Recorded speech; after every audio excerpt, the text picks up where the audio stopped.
Hey everyone, welcome back to the channel. Today I'm reviewing a very special car, the Lotus Emira, which is going to be the last combustible engine that Lotus is going to make.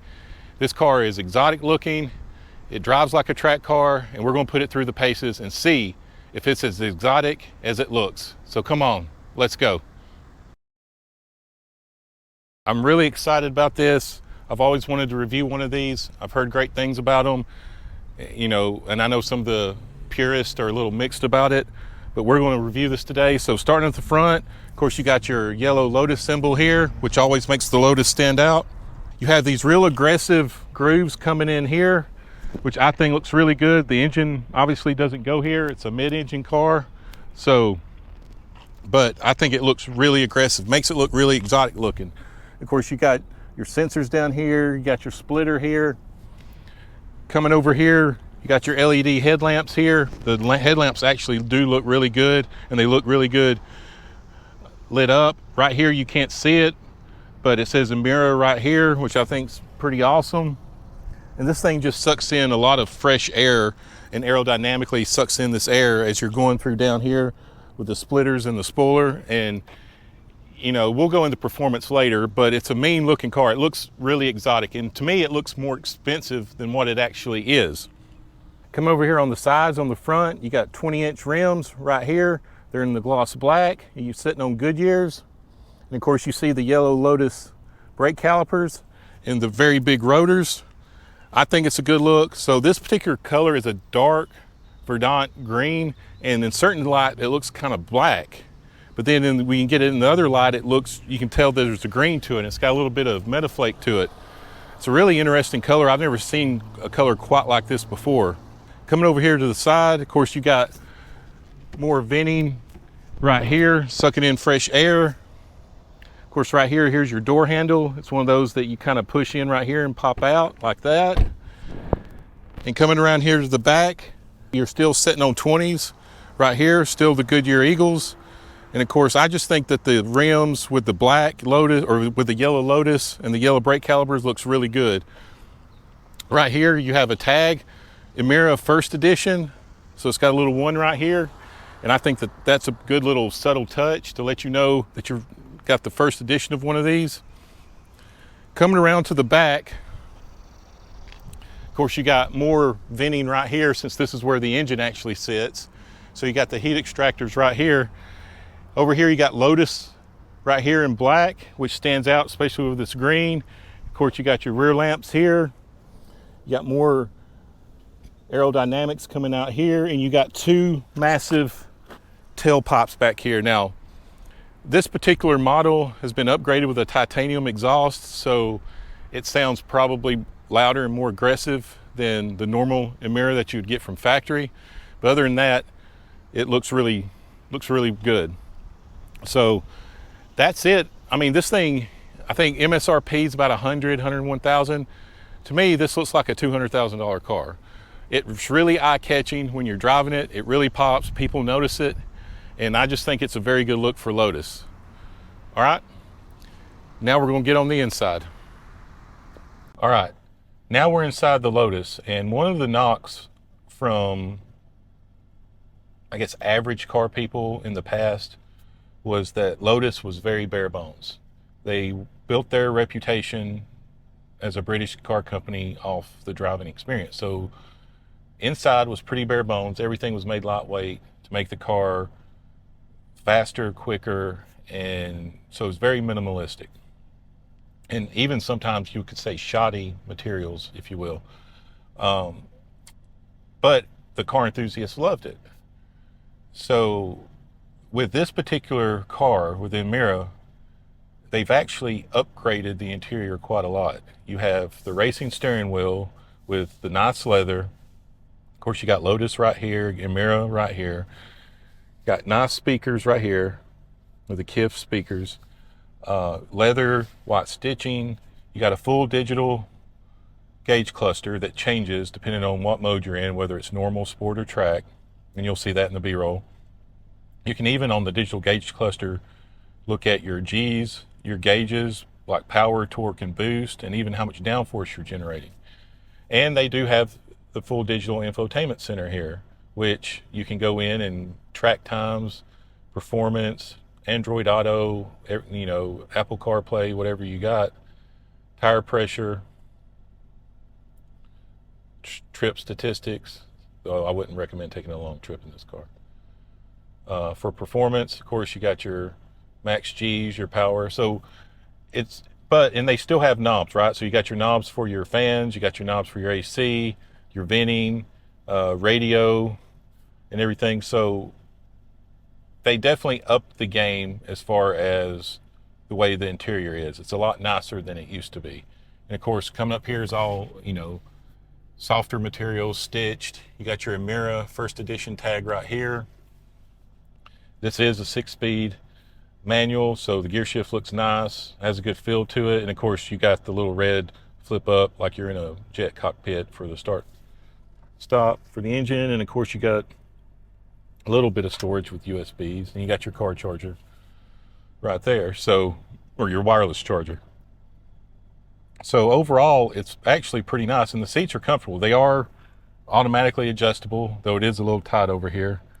But overall, it's a very nice interior. Lotus definitely upped the game with it. So now maybe some of the purists and stuff might not like it, but I think they're definitely appealing to more of the mass appeal with this car.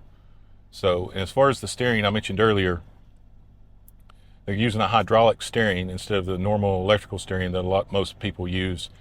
And we're going to put that to the test around some of these curves and feel actually how much feel I can get from the steering.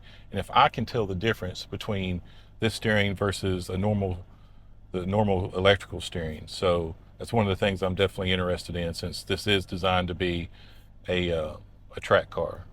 So, all right.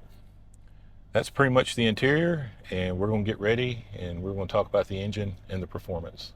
All right, here's the trunk. That's pretty much it. I don't think the front opens. I don't know. I don't really care. This is a driving machine. I don't even care if the front opens, but here's the trunk.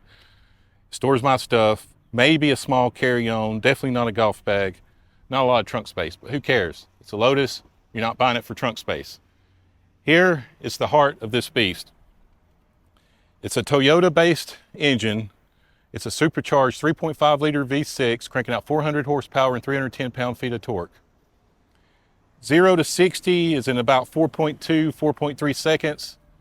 You go a quarter mile in 12.7. So it doesn't sound like a lot compared to some of the other sports cars and stuff out there. However, this is a small car, so it's going to push it very well. This is a 24 model. So for the 25s, you're able to get an AMG engine with a turbo 4 with about the same horsepower and a little bit more torque. But if you do that, you don't get the 6-speed manual, which is what this is. And let's be honest here, for something like this, you want the 6-speed manual. So we're going to see how this thing reacts. As far as from a performance standpoint, one of the things I'll point out too is the steering, especially when we get inside. Lotus is using a hydraulic steering mechanism instead of the electrical, so you actually get a true feel for the steering, and it actually really hugs the curves. And this is what this car is meant for. There are a lot of other cars faster in a straight line. However, this car is meant for curves, hanging tight curves, getting up the G's, and coming out of the curves really quickly. And that's what we'll do the best of our ability on these public roads to try to do today. All right. Now that you know about the engine, there's only one thing left to do. Let's go and take it for a drive. We are in the Lotus Emira, ready for the drive. So I got a GoPro on the outside, got the point of view ready. If you look right here, we're in track mode. I adjusted the display to show how much power, torque, and boost we're generating over here. We're in a massive parking lot. We're gonna have a little bit of fun before we get out on a public road. I wanna see how the steering is. I wanna see what the acceleration is. I wanna see how this thing turns. And hopefully we won't get arrested. So I can also go into performance over here. All right. This, like I said, this does have an upgraded titanium exhaust, so it sounds absolutely amazing. Engine behind us. And we're going to see what we can do.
Oh, this is too much fun. We'll do one more pass just for the hell of it.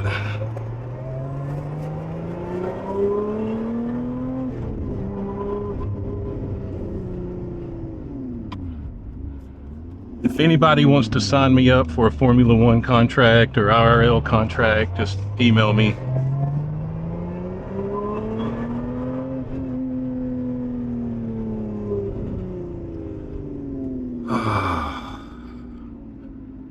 I could do that all day. All right, I think that's enough fun doing that.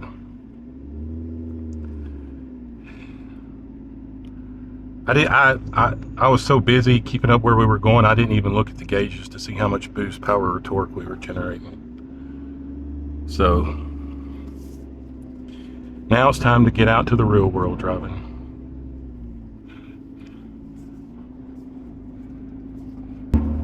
Okay, so from a handling standpoint, I probably didn't even have to hit as much brake as I was doing. And there was a couple instances where some of the wider turns, I wasn't hitting as much brake. But even on the super tight one I did toward the end, I probably didn't even have to hit as much brake on that. The steering is completely responsive. Like, there's no lag in it. It basically does what you tell it to do.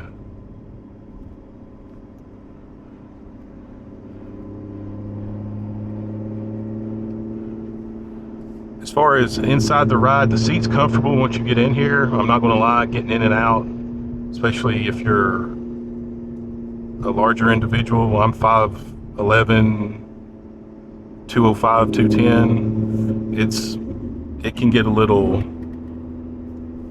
getting in and out can be a little, not tricky, but a little cumbersome.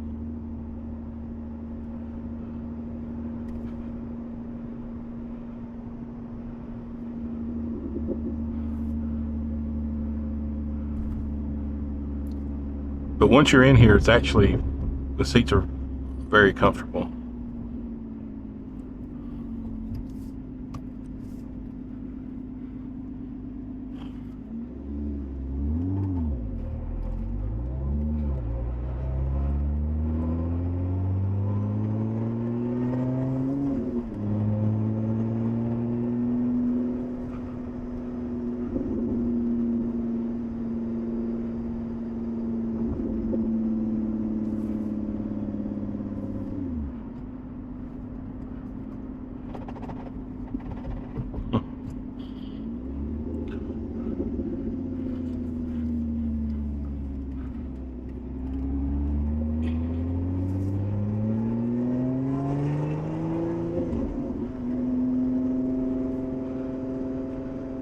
The engine noise does get a little loud since it sits right behind you and there's not really any space between you and the engine. But who cares? Like, nobody cares. Just turn the radio up a little bit louder.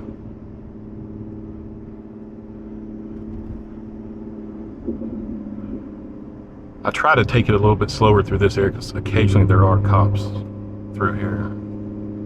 I got pulled over one time, not on a review, just going to get lunch when I worked out here.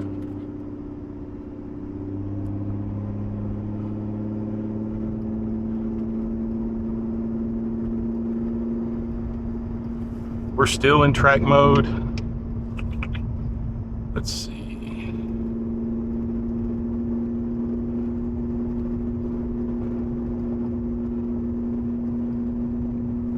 We'll take it up to sport mode.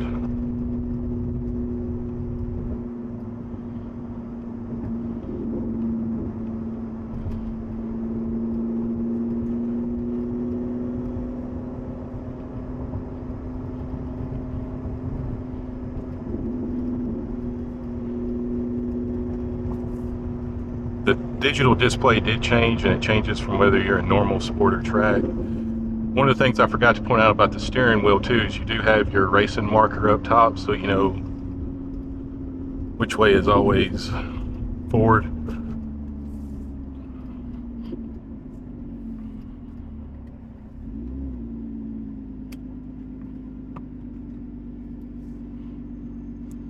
It is a little tricky shifting, getting it back into first. There were a couple times I think I hit third instead of first. You have to like kind of really crank it over. But overall, shifting's pretty smooth. Especially when I was gearing down around the curves and then shooting it back into third or fourth when I was coming out of them. We're going to do one pass in here through here, just for a kind of a normal curvy road, and then we'll do a little bit on the highway. And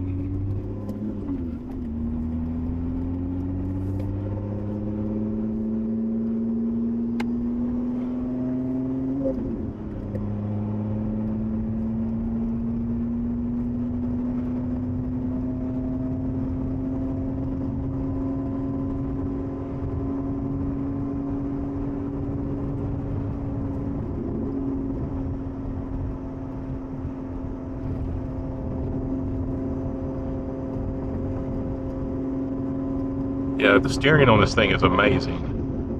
I mean, it's almost instantaneous going around a curve.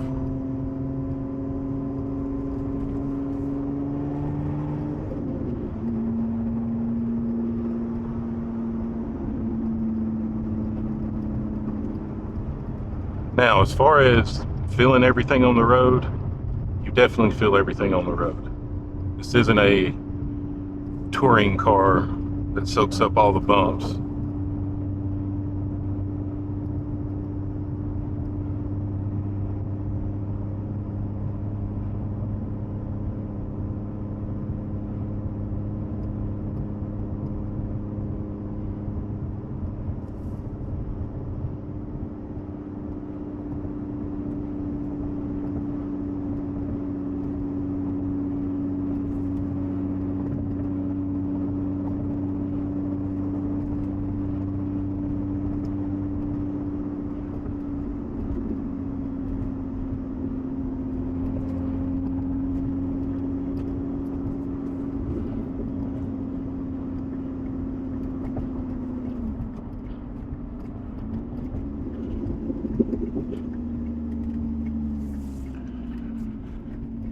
All right, let's give it the business a little bit here.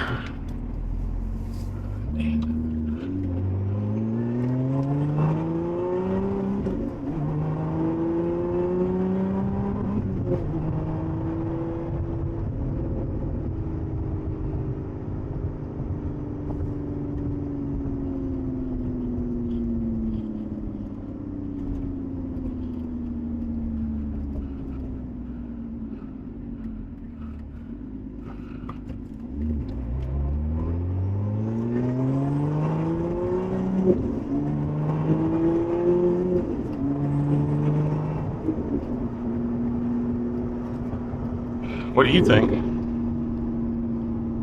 What do you think? Just hanging on for dear life over here. It's pretty sweet.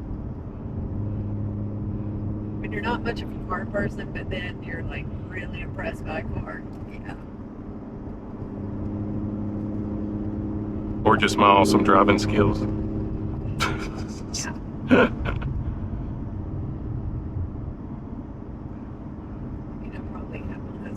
Say I should be a race car driver. That's just a drive sometimes. It is surprisingly comfortable. Yeah, once you're in it, it's very comfortable.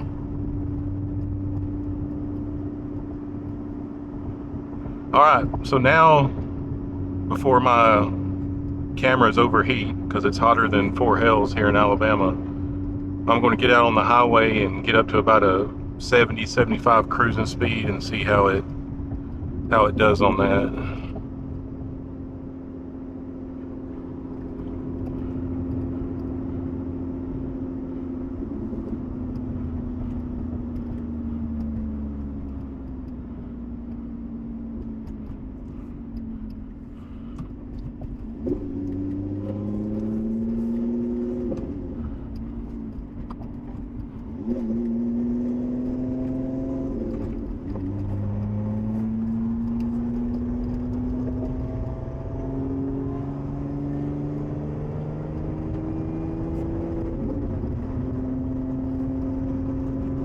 Definitely feel every niche in the road though.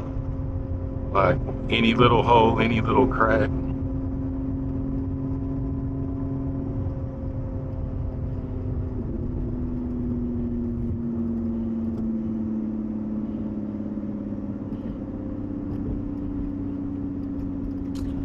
You can definitely daily drive this vehicle. As a matter of fact, the current owner, I think, daily drives it. So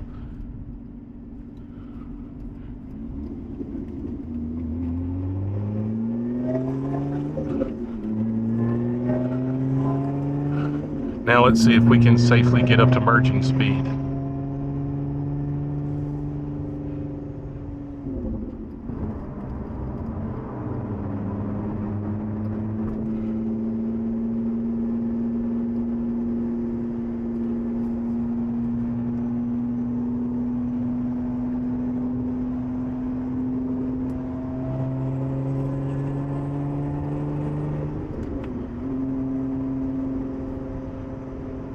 All right. Well, we're taking it out on a Sunday drive.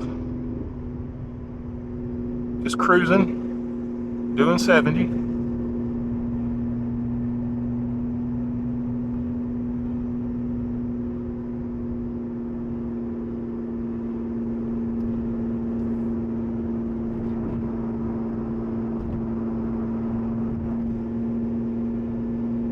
Coming back from church.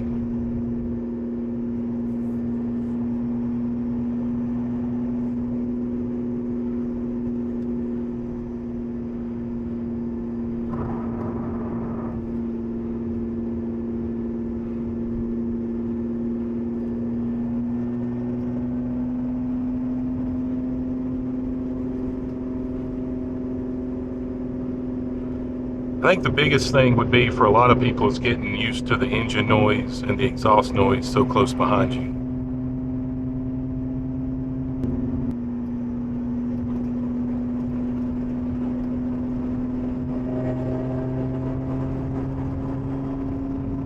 It still has pretty good pull, even in 6th gear, if you needed to pass somebody.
All right,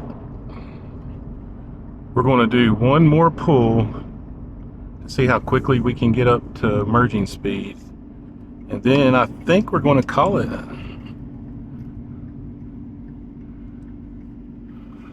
don't know what else we can do. I probably should have went.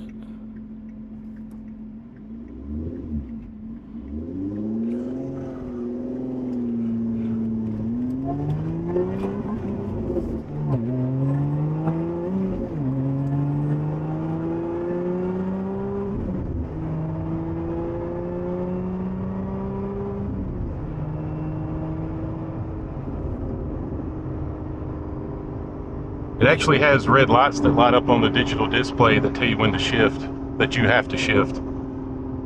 Like when I had it in first and got going, you feel it kind of die a little bit. It's because it redlined and it kicked it back a little bit.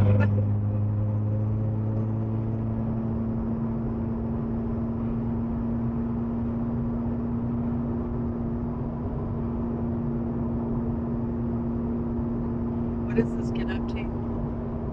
Oh, I don't know. I forgot what the top speed was. I'm sure it might be governed. I'll have to look it up.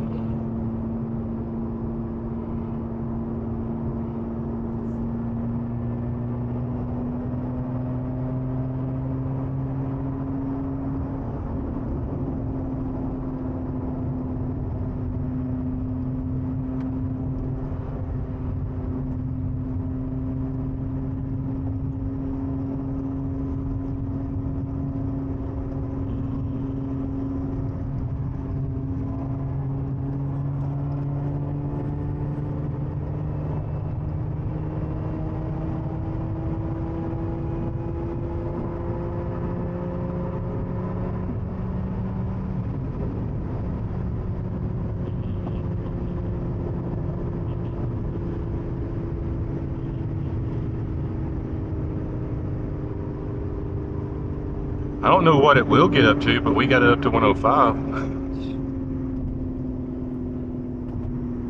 All right, everybody. I think I've broken enough traffic laws for the day. We will see y'all back at the dealership. There you have it. The Lotus Emira. This car is as exotic as it looks. It was fun as hell to drive. I was giving it the business around curves, basically doing a Tokyo drift around a huge parking lot, which was completely amazing. And this car is everything it is cracked up to be. Special shout out to my friends at Highly Audi here in Huntsville for giving me time with this car. If you're in the mood for any particular Audi or anything they have on the lot, please give them a call. I'll put their website in the description. And remember, to catch yourselves in a huge parking lot in the back roads of Tijuana like I was today, and you got a fun car or truck to drive, go ahead and give it the business like I did and have a good time. We'll talk to y'all later. Bye, everybody.